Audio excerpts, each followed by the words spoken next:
Na huku hayo yakijiri, tuelekee katika kaunti ya Bungoma ambako onyo kali limetolewa kwa wagemaji wa pombe haramu aina ya chang'aa kutoka eneo la Chesikaki, eneo bunge la Mlima Elgon, kaunti ya Bungoma, kuwa hatua kali za kisheria zitachukuliwa dhidi yao iwapo watapatikana.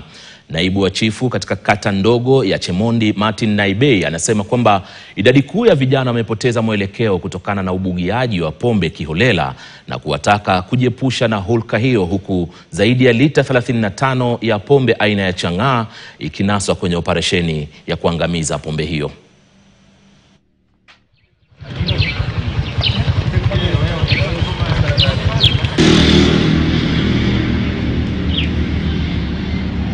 Na tumefanikiwa kunasa takriban lita 35, na wito wetu kwa jamii, tuendelee kubadilisha njia ya kuishi. Chang'aa sio namna moja tu ya kuishi. Kuna biashara nyingi ambazo watu wetu wanaweza kusifanya ili wajimudu kimaisha.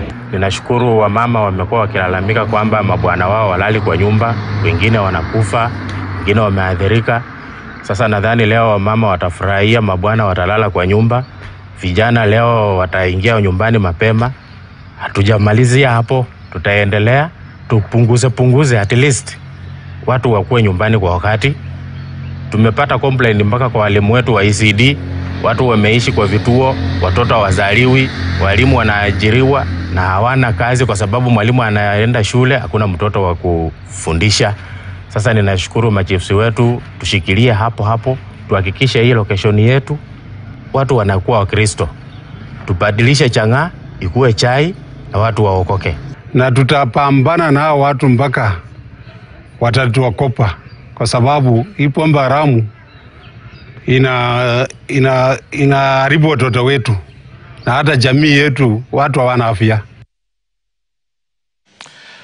Na tukitoka Bungoma tuelekee kaunti ya Kitui kule